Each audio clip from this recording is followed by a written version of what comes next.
Hi everyone, it's great to see you. Take a look at these Coleus. They have gotten huge. I am so proud of them. And where I have pinched them off, they've sent out new leaves. It just is amazing. So there are 82 Coleus plants here. I have already given, well, they're not here. I've already given 6 away. So 82 minus 6. Other than that, we have a ton of Coleus, which are going to be looking great in the yard. I'm going to be bringing some over to my mom's and my sister's.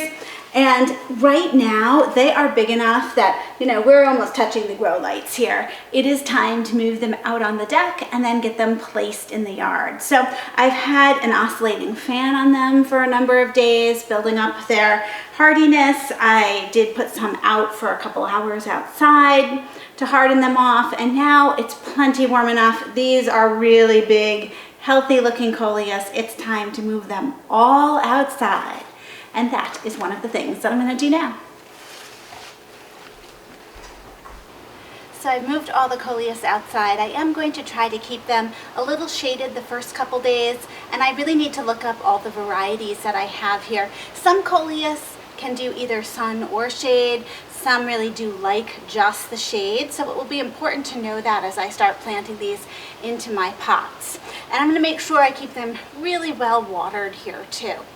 Now, my deck is my staging area here as I go to the local nurseries and pick up lots of other plants. So you'll notice I have some other things here.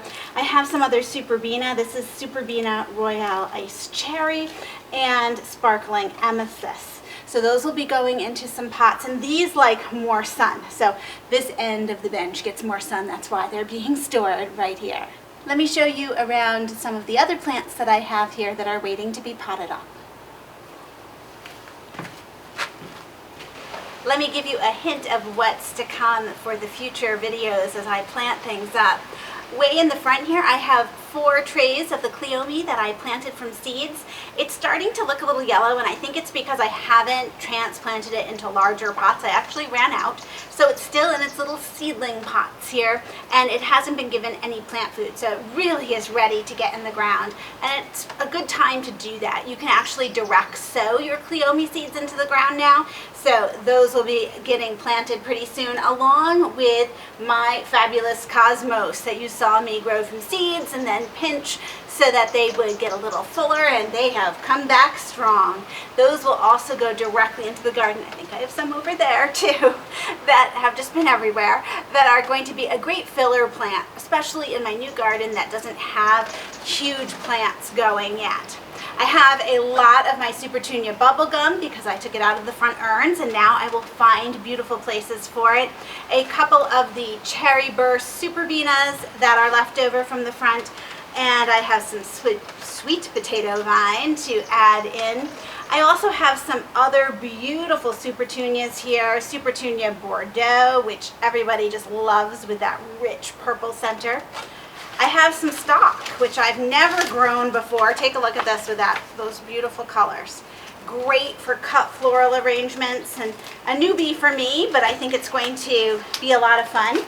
And then I have, of course, more Supertunias, some great Creeping Jenny over here, which I love to add as that trailer in some of the larger pots that I have. Oh, more Coleus.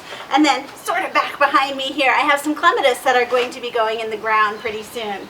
So there is going to be a lot of beautiful flower planters coming up here. One of the most important things to remember is, if you are doing something like I am, where you sort of have a holding area for your plants, is just to really keep them well watered, because they're going to dry out really quickly in the sun. They just have this small amount of dirt here, and so I have to continually remind myself to get out here at least once a day, spray them down, keep them happy, and they really do want to be in either larger containers or in the ground as soon as possible.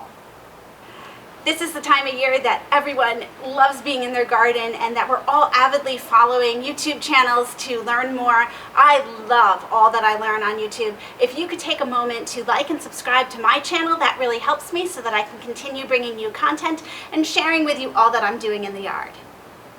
Thank you so much for joining me, and I'll see you in the next video.